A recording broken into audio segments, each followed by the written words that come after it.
Hello everyone, welcome to our learning session today. A session where we will discuss something that is changing everything in the professional world. We are going to talk about a very important topic, the application of artificial intelligence, AI, in finance and accounting. Imagine two businesses, side by side. On the left, you have Store A. The owner still records every sale in a thick cash book with a pen.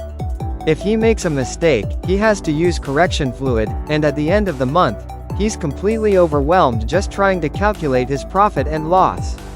On the right, you have Store B. The cashier just needs to scan a barcode. All the sales data, inventory, and costs go directly into the computer. Financial reports? Done in a single click. We all know which one is better, right?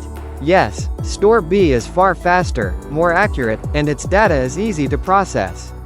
But here's the main point, digital recording, like in Store B, is just the first step. That's yesterday's technology. Today, we're going to discuss what happens after that data is in. We are going to talk about a much more advanced technology, one that can think and analyze that data. What is the difference if an entity, company, records transactions manually versus one that records them digitally? Roughly, which one is faster and which one is more prone to errors? So, in this session, we won't just talk about theory. We are going to do three specific things. First, we will go to a modern accounting office. We will take a virtual tour to see how AI processes thousands of invoices automatically. Second, we will peek into an AI training room. How do we actually teach a machine to think like an accountant and understand financial concepts? And most importantly, we will become financial detectives.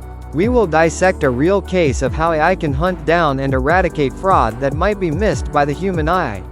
You must be thinking, wait a minute, what does AI have to do with debits and credits? The answer, a lot. We will prove today that AI is not a replacement for accountants. AI is your new partner. A partner that never sleeps, never gets tired, and can analyze the basics of machine learning. In the context of accounting, we are currently in the digital era, and this is especially true in the world of accounting. We have transitioned from physical ledgers to ERP systems and advanced accounting software. Within this transformation, one field of technology stands out the most: artificial intelligence, AI. What is its relevance to accountants? The subfield of AI that is most relevant to us is machine learning, ML. Traditional definition: ML is a machine that learns from data to make predictions or decisions without being explicitly programmed. Accounting definition: imagine a system that learns from your historical transaction data. Without us manually programming it, e.g., if vendor equals X, then this is suspicious. The system teaches itself the patterns that look like fraud or anomalies, just by analyzing thousands of past data points. The application of ML is very broad, not just for e-commerce product recommendations or medical diagnoses, but it is also very crucial in our field. For example, anomaly detection. This is an example of a classification technique. Instead of a medical diagnosis, ML in accounting diagnoses the health of a transaction to classify it as either fraud or normal. Cash flow prediction. This is an example of a supervised learning technique, specifically regression. Instead of product recommendations, ML predicts cash flow or delays in accounts receivable payments. In the next section, we will discuss the basics of ML, namely an introduction to supervised learning and classification, and we will see how both of these techniques are specifically used in accounting tasks. Alright, let's continue. To understand machine learning, ML, the easiest way is to divide it into two basic categories. Educators often use an analogy for this. Imagine you have an AI assistant that you are training. There are two main ways to train it. 1. Supervised learning. Slide 1. Supervised learning. The first method is supervised learning.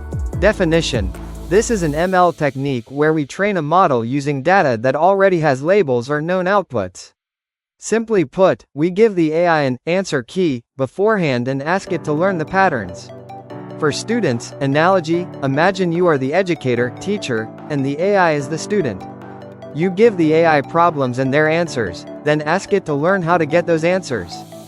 2. Unsupervised learning. Slide 2. Unsupervised learning. The second method is the opposite, unsupervised learning. Definition. Here, we train the model using data that does not have labels or an answer key. For students, analogy, you give the AI a messy pile of data and just say, I don't know what the patterns are. Try to find groups with similar patterns on your own. Conclusion. So, the difference is very clear. With supervised, we teach the AI with labeled examples, valid versus fraud. With unsupervised, the AI learns on its own to find hidden patterns, grouping types of expenses. Tentu, Barracuda Dalat or Himahan Untuk Naska Presentasi Tersebut. Alright, let's continue. As we've established, one of the most important accounting tasks is fraud detection. This is a perfect example of a classification problem. The goal is simple: to look at every transaction and classify it into one of two categories, normal or suspicious. Let's break down how we can perform this classification. As we discussed in the RPP lesson plan, the most manual approach is like a linear search. The auditor checks transactions one by one, from top to bottom. A better approach is to use Excel formulas with if and or logic. But fraudsters are smart. They can learn our Excel rules. Slide. AI approach. Classification algorithms. This is where classification algorithms from machine learning take over. Unlike the Excel approach where humans define the rules, in machine learning, specifically the supervised learning we just discussed, we let the machine find the patterns. The process is like this. First, we give the AI thousands of historical transactions that we have already labeled normal or fraud. Second, the classification algorithm is then used in machine learning to classify data into specific categories based on existing features. Third, the machine might find patterns we never would have thought of. For example, it might discover a pattern. Transactions that are manually entered by a mid-level manager on a Friday afternoon to a vendor registered only 3 days ago are 95% suspicious. Let's look at the three main algorithms mentioned in your book for doing this. 1. K nearest neighbors, KNN, slide.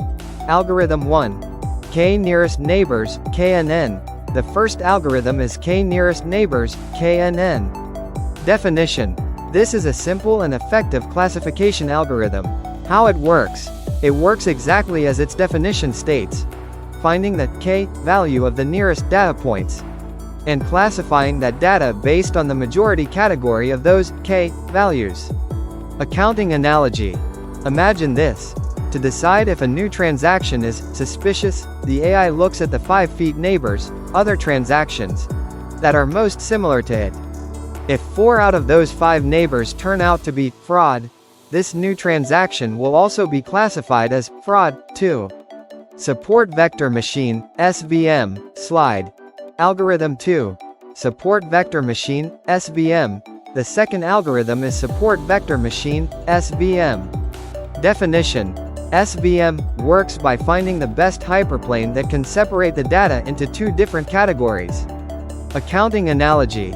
Imagine all normal transactions are blue dots and suspicious ones are red dots on a multidimensional graph, based on amount, time, location, and more. SVM finds the dividing line, or fence, that is the clearest and widest possible margin between those 2 groups of dots. 3. Random forest, RF, slide. Algorithm 3. Random forest, RF. Third, and this one is very powerful, is random forest, RF. Definition. This is a decision tree-based classification algorithm. It works by creating many decision trees and taking the majority prediction from all those trees. Accounting analogy. This is like asking 100 junior auditors, or 100 decision trees, to look at one transaction. Each one has its own simple rule. 80 auditors say suspicious, 20 say normal. The final result, the majority prediction, is suspicious. So, these 3 algorithms, KNN, SVM, and RF, take over the task of rule making from us, and they do it in a much more sophisticated way based on historical data. Thank you for learning with us today. We hope this material was useful and broadened your insight. Never stop learning, because life never stops teaching. See you in the next video.